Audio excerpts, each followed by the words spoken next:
അമ്മേ പരിശുദ്ധമേ, ദൈവമാതാവേ, കൃപാസനത്തിലൂടെ ഞങ്ങൾക്കും ഞങ്ങളുടെ ദേശത്തിനും അമ്മ മധ്യസ്ഥം തേടി തന്ന എല്ലാ അനുഗ്രഹങ്ങൾക്കും കൃപകൾക്കും ഞങ്ങളിപ്പോൾ ഹൃദയം നിറഞ്ഞ നന്ദി പറയുന്നു.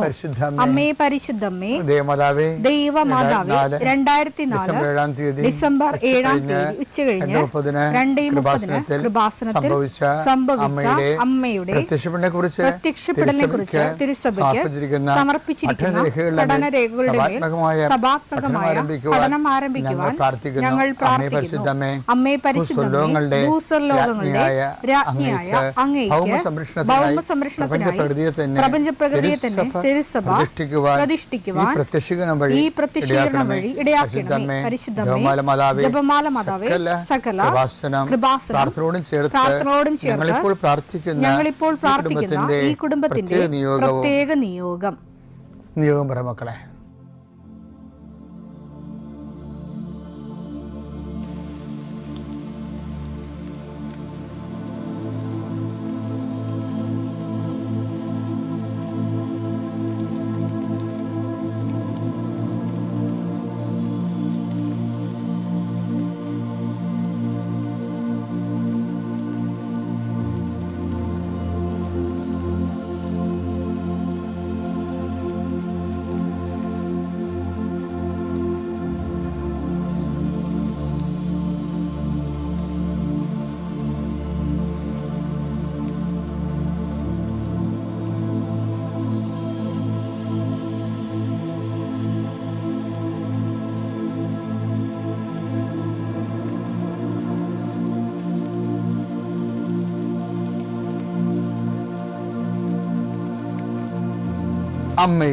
അമ്മയുടെ പ്രത്യക്ഷീകരണത്തിന്റെ ഈ അനുഗ്രഹവേളയിൽ ഞങ്ങൾക്ക് സാധിച്ചു തരുവാൻ കനിയണമേ. ആമേൻ. വിശ്വാസ പ്രമാണം.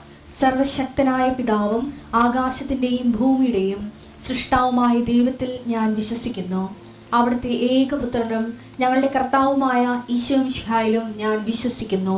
ഈ പുത്രൻ പരിശുദ്ധാത്മാവിനാൽ ഗർഭസ്ഥനായി കന്യകാമറിയത്തിൽ നിന്ന് പിറന്ന് പൊന്തിയോസ് പീലാത്തോസിന്റെ കാലത്ത് പീഡകൾ സഹിച്ച് കുരിശിൽ തറയ്ക്കപ്പെട്ട് മരിച്ച് അടക്കപ്പെട്ട് പാതാളങ്ങളിൽ ഇറങ്ങി മരിച്ചവരുടെ ഇടയിൽ നിന്ന് 3-ാം നാൾ ഉയർത്ത് സ്വർഗത്തിലേക്ക് എഴുന്നള്ളി സർവശക്തിയുള്ള പിതാവായ ദൈവത്തിന്റെ വലതുഭാഗത്തിരിക്കുന്നു.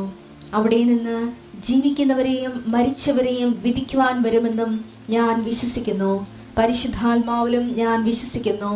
വിശുദ്ധ കത്തോലിക്കാ സഭയിലും പുണ്യവാന്മാരുടെ ഐക്യത്തിലും പാപങ്ങളുടെ മോചനത്തിലും ശരീരത്തിന്റെ ഉയർപ്പിലും നിത്യമായ ജീവിതത്തിലും ഞാൻ വിശ്വസിക്കുന്നു. ആമേൻ. സുഖസ്ഥനായ ഞങ്ങളുടെ പിതാവേ, അങ്ങയുടെ നാമം പൂജിതമാകണമേ. അങ്ങയുടെ രാജ്യം വരണമേ. അങ്ങയുടെ തിരുമനസ് സ്വർഗത്തിലെ പോലെ ഭൂമിയിലും ആകണമേ. അന്നു വേണ്ടുന്ന ആഹാരം ഇന്ന് ഞങ്ങൾക്ക് തരണമേ. ഞങ്ങളോട് തെറ്റ് ചെയ്യുന്നവരോട് ഞങ്ങൾ ക്ഷമിക്കുന്നത് പോലെ ഞങ്ങളുടെ തെറ്റുകൾ ഞങ്ങളോടും ക്ഷമിക്കണമേ.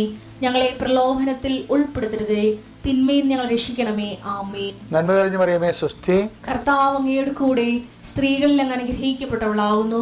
അങ്ങയുടെ ഉദരത്തിൻ ഫലമായി ഈശോ അനുഗ്രഹിക്കപ്പെട്ടവനാകുന്നു.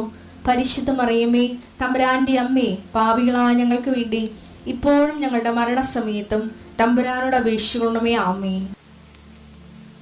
കർത്താവിന്റെ ഉന്നതമായ നാമത്തിന് സ്വസ്ഥം ചെയ്യുന്നു. കർത്താവെ, നിന്റെ വിശുദ്ധ പൗരോഹിത്യത്തെ മഹത്വപ്പെടുത്തണമേ. കർത്താവെ, സഭയിലുള്ള സാന്നിധ്യം പ്രകടമാക്കണം. 39 വർഷം ഞാൻ അർപ്പിച്ച കുർബാനയുടെ യോഗ്യതയാണ്. കൃപാസ്ഥാനത്താരെ ജീവനോടെ പ്രത്യക്ഷപ്പെട്ട മാതാവിൻ്റെ മാധ്യസ്ഥത്താൽ ഇന്നത്തെ അങ്ങനെ യാത്ര ആകുലപ്പെടുന്ന മക്കള്, വെള്ളപ്പൊക്കത്തിൻ്റെ മുമ്പിൽ, സങ്കടങ്ങളുടെ മുമ്പിലും, സങ്കടങ്ങളുടെയും രോഗങ്ങളുടെയും വെള്ളപ്പൊക്കത്തിന് മുമ്പിൽ പകച്ചു നിൽക്കുന്നവർ, അവരെ കർത്താവ് ഈ കാലഘട്ടത്തിൽ ഉന്നതരാക്കും. ദൈവത്തിൻ്റെ സാന്നിധ്യം, അവരുടെ കൂടെയുള്ള സാന്നിധ്യം അവരറിയുമെന്നുള്ള ബോധ്യത്താൽ അവരെ നയിക്കണമെന്ന് പ്രാർത്ഥിക്കുന്നു. ഇന്നത്തെ യാത്രകൾ, ഇന്നത്തെ സംസാരങ്ങൾ, ആരുമായി സംസാരിക്കുന്നുവോ, ഇന്നത്തെ എഴുത്തുകുത്തുകളും ഫോൺ വിളികളും, അതിൽ സംസാരിക്കുന്ന വിഷയങ്ങൾ, എടുക്കുന്ന തീരുമാനങ്ങളും, പ്രതീക്ഷിക്കുന്ന ഉത്തരങ്ങളും കർത്താവിന് നാം അനുഗ്രഹിക്കപ്പെടട്ടെ എന്ന് പ്രാർത്ഥിക്കുന്നു. മക്കളെ ഓർത്ത് പ്രാർത്ഥിക്കുന്നു. മക്കളെ വേഗനപ്പെടുന്ന മാതാപിതാക്കന്മാരെ ആത്മശക്തിക്ക് വേണ്ടി പ്രാർത്ഥിക്കുന്നു. സ്ഥാവര ജംഗ വസ്തുക്കളുടെ കൈമാറ്റങ്ങളെ സംബന്ധിച്ച് പ്രാർത്ഥിക്കുന്നു. കർത്താവ്, സാമ്പത്തിക ദുസ്ഥിതികളിൽ നിന്ന് കരകയറാൻ വേണ്ടി എടുക്കുന്ന തീരുമാനങ്ങൾ, ആ തീരുമാനങ്ങൾ വല്ല പാളിച്ചകളുണ്ടെങ്കിൽ അതിനെ പഴുതടച്ച് പരിഹരിക്കാൻ വേണ്ടി കർത്താവിൻ്റെ കൃപ അനുഗ്രഹിക്കാൻ വേണ്ടി പ്രാർത്ഥിക്കുന്നു. വിവാഹിതരാകാൻ പോകുന്നവർക്കും മനസ്സമ്മതം ഒത്തു വന്നിട്ട് വിവാഹത്തിന് വേണ്ടി ഒരുങ്ങുന്നവർക്ക് വേണ്ടി പ്രാർത്ഥിക്കുന്നു. ഇപ്പോൾ ഡെലിവറി നടക്കാൻ പോകുന്നവർക്ക് വേണ്ടി പ്രാർത്ഥിക്കുന്നു. ആ കുഞ്ഞുങ്ങളെ ഓർത്ത് അനുഗ്രഹിച്ചുകൊണ്ട് പ്രാർത്ഥിക്കുന്നു. അവർക്കുണ്ടാകുന്ന കുടുംബത്തിൻ്റെ എന്തെങ്കിലും വൈഷമ്യങ്ങൾ അവർക്കുണ്ടെങ്കിൽ അതെല്ലാം പരിഹരിക്കുന്നതിന് വേണ്ടി ഈ പ്രാർത്ഥിക്കുന്നു. ഭർത്താവും ഭാര്യയുമായിട്ട് അകന്നിരിക്കുന്നവർ ഐക്യപ്പെടുന്നതിന് വേണ്ടി ആഗ്രഹിക്കുന്നവർക്ക് ഐക്യപ്പെട്ട് കിട്ടുന്നതിന് 17 ദിവസം കർത്താവിൻ്റെ നാമത്തെ കൽപ്പിച്ചു നൽകുന്നു. യേശുവിൻ്റെ ചൈതന്യം ആവശ്യിക്കട്ടെ. പരിശുദ്ധ ദേവമാതാവിൻ്റെ മധ്യസ്ഥത അനുഗ്രഹിക്കപ്പെടട്ടെ. ഈ നല്ല ദിവസത്തിൽ കർത്താവ് നിൻ്റെ മുഴുവനായ നിൻ്റെ കൂടെ ഉണ്ടാവട്ടെ. നീ ദൈവത്തെ അനുഭവിച്ച് അനുഗ്രഹിക്കപ്പെടാൻ ആത്മാവിൻ്റെ അഭിഷേകം ലഭിക്കട്ടെ. എൻ്റെ പ്രിയപ്പെട്ടവരെ, ദൈവത്തിൻ്റെ പദ്ധതികളെ മനസ്സിലാക്കാതെ ദൈവത്തെ മനസ്സിലാക്കാൻ പറ്റത്തില്ല. അല്ലെങ്കിൽ നമ്മുടെ ജീവിതത്തിൽ ഉണ്ടാകുന്ന അനുഭവങ്ങളെ മനസ്സിലാക്കണമെങ്കിൽ ദൈവത്തെ മനസ്സിലാക്കണം. തിരിച്ചു പറഞ്ഞാൽ അനുഭവങ്ങളെ മനസ്സിലാക്കാൻ കഴിഞ്ഞാൽ ദൈവത്തെ മനസ്സിലാക്കാൻ എളുപ്പമാണ്. ഇങ്ങനെ എന്താണ് പറഞ്ഞത് തന്നെ പിന്നെ പറഞ്ഞാൽ നിങ്ങൾ ഓർക്കും. ഞാൻ ഒരു ചെറിയൊരു ഉദാഹരണം പറയാം. ജോഷയുടെ പുസ്തകം എടുത്ത് ജോഷ 3:7. കർത്താവ് ജോഷയോട് പറഞ്ഞു, കർത്താവ് ജോഷയോട് അരുളി ചെയ്തു, ഞാൻ മോശയോട് കൂടെ എന്ന പോലെ നിന്നോട് കൂടെയും ഉണ്ടെന്ന് അവർ അറിയുന്നതിന് ഇന്ന് നിന്നെ ഞാൻ ഇസ്രായേൽ ജനത്തിന്റെ മുമ്പാകെ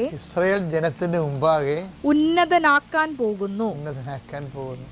ഞാൻ മോശയുടെ കൂടെ ഉണ്ടായിരുന്ന പോലെ നിന്റെ കൂടെ ഉണ്ടെന്ന് ജനം അറിയാൻ വേണ്ടി ഇന്നു മുതൽ ഞാൻ നിന്നെ ഇസ്രായേൽ ജനത്തിന് മുമ്പിൽ ഉന്നതനാക്കാൻ പോകുന്നു. ഉന്നതാക്കാൻ വേണ്ടി എന്താ ചെയ്തതെന്നറിയാമോ? കൊയ്ത്തുകാലത്ത് കരകവിഞ്ഞൊഴുകുന്ന ഒരു വലിയ വെള്ളപ്പൊക്കം നടക്കുന്ന ഒരു നദിയുടെ മുമ്പിൽ കൂടെ നിർത്തി, ഒരു വെള്ളപ്പൊക്കത്തിൻ്റെ മുമ്പിൽ കൂടെ നിർത്തുക. എന്നിട്ട് പറയും ഞാൻ നിന്നെ ഉന്നതനാക്കാൻ പോകുന്നത്. ദൈവത്തിൻ്റെ ഒരു മെത്തേഡ് ഭയങ്കര പെഡഗോജി തിട്ടുജീവിതം ഭയങ്കരമാണ്. ജോഷുവ 3:15. വാഗ്ദാന പേടകം വഹിച്ചിരുന്നവർ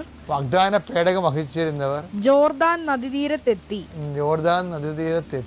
പേടകം വഹിച്ചിരുന്ന പുരോഹിതന്മാരുടെ പാദങ്ങൾ ജലത്തെ സ്പർശിച്ചു. കൊയ്ത്തുകാലം മുഴുവൻ ജോർദാൻ കരകവിഞ്ഞൊഴുകുക പതിവാണ്. വെള്ളപ്പൊക്കമായിരുന്നു. കൊയ്ത്തുകാലം മുഴുവനേ കരയേതാണ് കരയേതാണ് നദിയെന്നറിയാൻ പാലാതെ കരകവിഞ്ഞൊഴുകുകയാണ്. വെള്ളപ്പൊക്കമാണ്. ഇപ്പോൾ ജോഷുവായെ ഒരു വെള്ളപ്പൊക്കത്തിന് മുമ്പിൽ കൂടെ നിർത്തിയിട്ടാണ് എന്ത് പറയണതാണ്? ഞാൻ നിന്നെ ഉന്നതനാക്കാൻ പോകണമെന്നാണ്. ദൈവത്തിൻ്റെ ഒരു സ്റ്റൈൽ അതാണ്. നമ്മുടെ ജീവിതത്തിലേ നമ്മൾ പകച്ചു നിൽക്കുന്ന ദുരന്ത മുഖത്ത് കൊണ്ട് നിർത്തിയിട്ട് നമ്മളോട് പറയണത് എന്താണെന്നറിയാമോ? ഞാൻ നിന്നെ ഉന്നതനാക്കാൻ പോകുന്നു. ഇതൊരു മെത്തേഡാണ്. ചില അയ്യോഭാവികൾ ഇത് കണ്ടിട്ട് പേടിച്ച് പറച്ച് പ്രാർത്ഥന കുറച്ച് കുർബാനയില്ലാതെ പഴയ കാലത്തേക്ക് പിന്തിരിഞ്ഞ് ഓടുക. അവൻ മോശസ് മരിക്കാൻ നേരത്തെ ജോഷുവോട് പറഞ്ഞായിരുന്നു. എന്താ പറഞ്ഞത്? നീ പിന്തിരിഞ്ഞ് ഓടരുത്, പകരം എന്ത് ചെയ്യണം? ഈ വെള്ളപ്പൊക്കമൊക്കെ കാണുമ്പോഴേ പിന്തിരിഞ്ഞ് ഓടരുത്. എന്ത് ചെയ്യണം? ശക്തനും ധീരനുമായിരിക്കുക. ജോഷുവ 1:9. ശക്തനും ധീരനുമായിരിക്കണമെന്നും ഭയപ്പെടുകയോ പരിഭ്രമിക്കുകയോ ചെയ്യരുതെന്നും നിന്നോട് ഞാൻ കൽപ്പിച്ചിട്ടില്ലയോ? നിന്റെ ദൈവമായ കർത്താവ് നീ പോകുന്നിടത്തെല്ലാം നിന്നോട് കൂടെ ഉണ്ടായിരിക്കും. ദൈവം നിന്നോട് കൂടെ ഉണ്ടായിരിക്കും. അപ്പോൾ കൂടെ ഉണ്ടാകുന്നതിൻ്റെ ഒരു അടയാളമാണ് ഈ വെള്ളപ്പൊക്കം. മനസ്സിലായ? നിങ്ങൾ നോക്കരുത് കൂടെ ഉണ്ടാകേണ്ട ചേർത്ത് പിരിക്കേണ്ട ചോദ്യമുണ്ടാക്കിയെന്നൊക്കെ പറയല്ലേ. ഒരു ചോക്കലുമില്ല. കൂടെ ഉണ്ടെന്ന് നമ്മൾ അറിയിക്കണത് ഇതുപോലെയുള്ള രോഗങ്ങൾ, കടങ്ങൾ, വെള്ളപ്പൊക്കങ്ങൾ, നിക്കകളില്ലാത്ത അവസ്ഥകൾ ഒക്കെ സൃഷ്ടിച്ചുകൊണ്ടാണ് ഞാൻ നിന്നെ ഉന്നതമാക്കാൻ പോകുന്നത്. ഇസ്രായേൽ മനസ്സിലാക്കാൻ വേണ്ടി. അപ്പോൾ ഈ മെത്തേഡിനെ കുറിച്ചൊക്കെ വ്യക്തത ഉണ്ടാകണം. ശരിക്കും ദൈവമായിട്ട് സഞ്ചരിക്കുന്നത് നമ്മൾ നാട്ടുകാരുമായി സഞ്ചരിക്കണവരല്ല.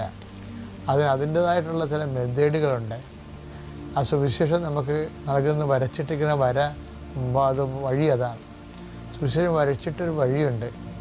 അപ്പം അതുകൊണ്ട് എന്തെങ്കിലും ജീവിതത്തിൽ പകച്ചുകൂടാണ്ട് സംഭവിക്കുമ്പോൾ പെട്ടെന്ന് ഓർക്കണം, ഒന്നാമത്തെ കാര്യം ദൈവം നമ്മോട് കൂടി ഉണ്ടെന്ന് ബോധ്യപ്പെടുത്താൻ. 2, നമ്മൾ ഉന്നതനാക്കാൻ. ഓക്കെ അല്ലേ? Thank you.